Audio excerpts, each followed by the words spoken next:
Soal yang pertama, apa urgensi mempelajari administrasi dan supervisi pendidikan bagi calon guru profesional? Kawan-kawan, dalam perjalanan menjadi guru, banyak calon pendidik membayangkan bahwasanya tugas utama menjadi guru hanyalah menyampaikan dan mengajar di dalam kelas saja. Namun, seiring berjalannya waktu, mereka menyadari bahwasanya ekosistem pendidikan jauh lebih luas daripada hanya mengajar dan menyampaikan materi saja, kawan-kawan. Nah, masalahnya, seringkali guru merasa kewalahan karena tidak memahami alur administrasi sekolah, mekanisme supervisi, hingga cara untuk meningkatkan proses pembelajaran melalui penilaian dan bimbingan. Nah, ketidaksiapan inilah yang membuat proses pembelajaran menjadi tidak efektif sama sekali, kawan-kawan.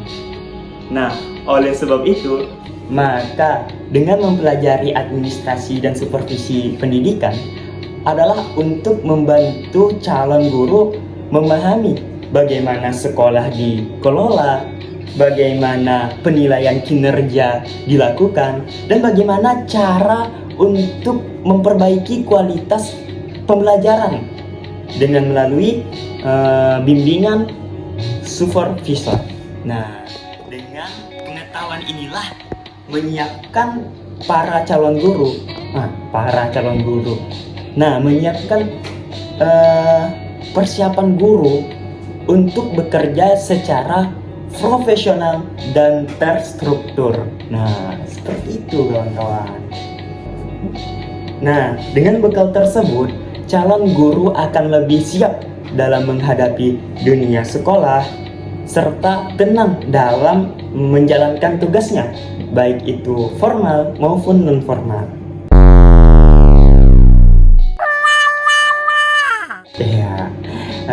Serta bisa menjadi atau mampu menjadi guru yang berkualitas, yang mampu berkolaborasi untuk meningkatkan mutu pendidikan sekolah tersebut. Nah, lalu soal yang kedua, apa hubungan antara manajemen dengan administrasi dalam upaya pencapaian tujuan pendidikan? Oke, kita jawab. Oke, nah, lalu hubungan antara manajemen dan administrasi dalam upaya pencapaian tujuan pendidikan. Apa hubungannya? Jadi antara keduanya ini sangat memiliki hubungan yang erat, tidak lepas antara keduanya. Nah,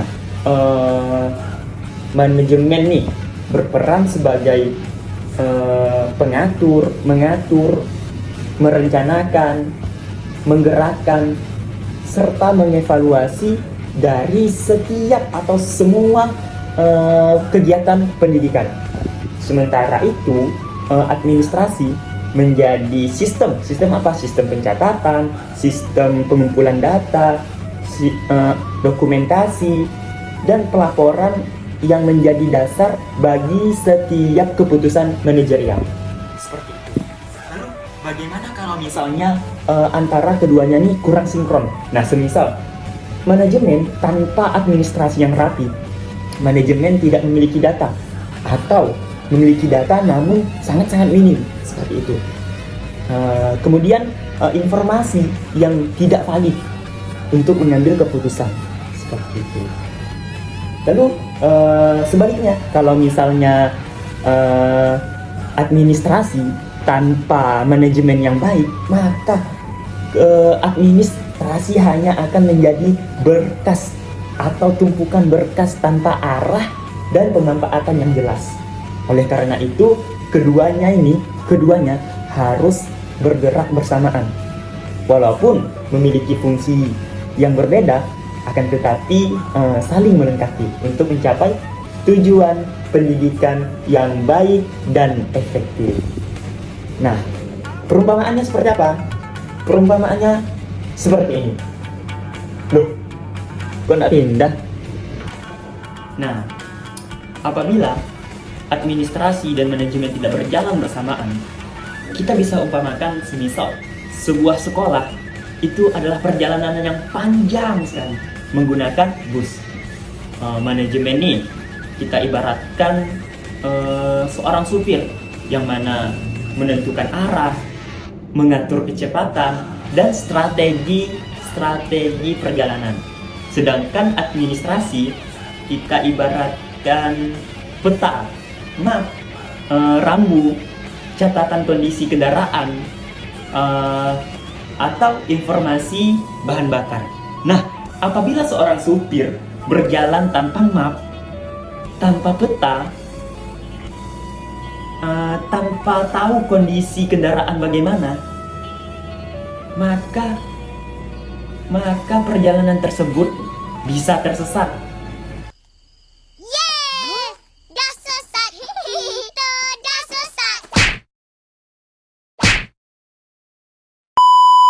Perjalanan tersebut bisa berhenti di tengah jalan karena kehabisan bahan bakar. Dan bahkan perjalanan tersebut tidak sampai kepada tujuan yang telah direncanakan. Seperti itu. Nah, begitu juga dengan manajemen dan administrasi. Kalau misalnya tidak berjalan bersamaan, maka pembelajaran tidak terarah kemana. Keputusan diambil tidak sesuai dengan data, evaluasi yang tidak jelas, dan lain-lain sebagainya. Maka oleh sebab itu harus berjalan bersamaan. Oke, nomor 3 apa soal nomor 3? Nih, Bang, jelaskan dong, apa peran guru dalam tugas administrasi pendidikan? Dan apa saja bang kendala yang dihadapi oleh guru di lapangan? Oke, kita jawab lagi kawan-kawan. Nah kawan-kawan, di balik proses pembelajaran yang terlihat sederhana di kelas, bahwasanya guru sebenarnya itu menyimpan begitu banyak tugas administrasi yang tidak terlihat oleh para siswanya. Nah, berikut ini kita akan menjelaskan beberapa peran guru dalam tugas administrasi dan kendala apa saja yang dihadapi guru pada saat di lapangan. Oke? Oke. Nah, di sini kita akan membahas peran guru dalam tugas administrasi. Nah, yang pertama, peran sebagai peran sebagai perencana pembelajaran.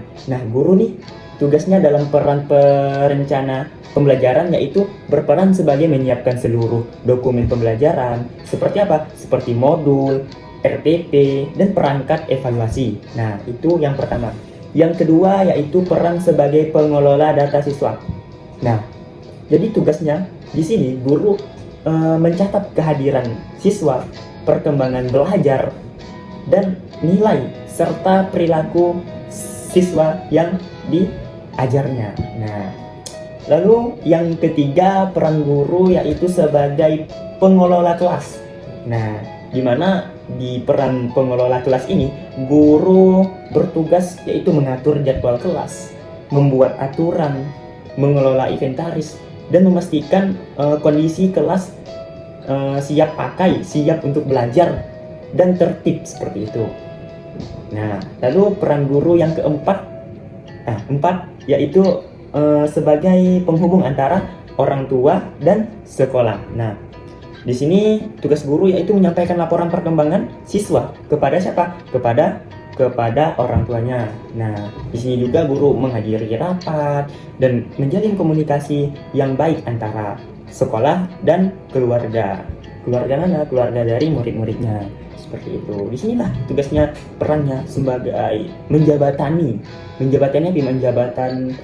sebagai jembatan informasi seperti itu.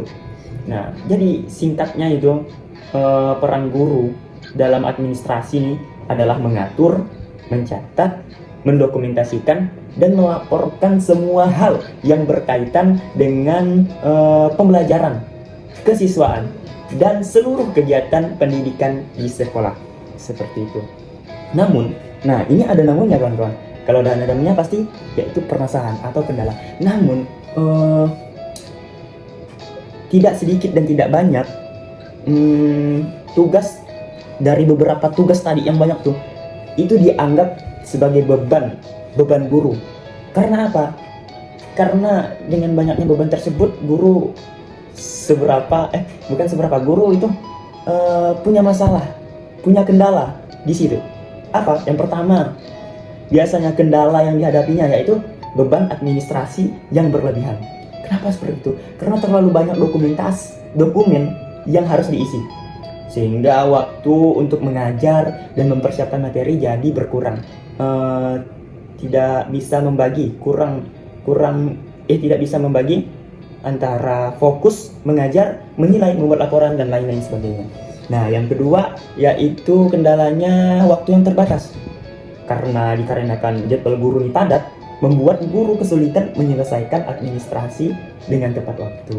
Nah, selanjutnya yang ketiga, penggunaan teknologi yang beragam. Nah, dikarenakan kita di era sekarang yang mana semua kegiatan atau laporan-laporan administrasi itu udah berbentuk digital, udah berbentuk teknologi.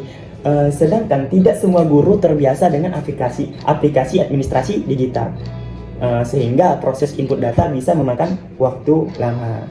Di situ letaknya, karena tidak semua guru bisa menggunakan aplikasi administrasi digital. Nah, yang keempat yaitu fasilitas yang belum memadai. Karena di beberapa sekolah itu komputernya, printernya, atau bahkan internet. Nah, internet belum mendukung pekerjaan administrasi secara optimal. Nah, yang terakhir yaitu yang kelima, biasanya nih sering ada laporan yang harus diisi ulang dengan format yang berbeda. Kenapa? Ya benar, administrasi yang tumpang tindih. Sehingga apa? Sehingga pekerjaan menjadi berulang dan melelahkan bagi guru tersebut. Nah, udah terjawab. Oke, mungkin sekian yang dapat saya sampaikan. Kurang dan lebihnya mohon maaf. Assalamualaikum warahmatullahi wabarakatuh.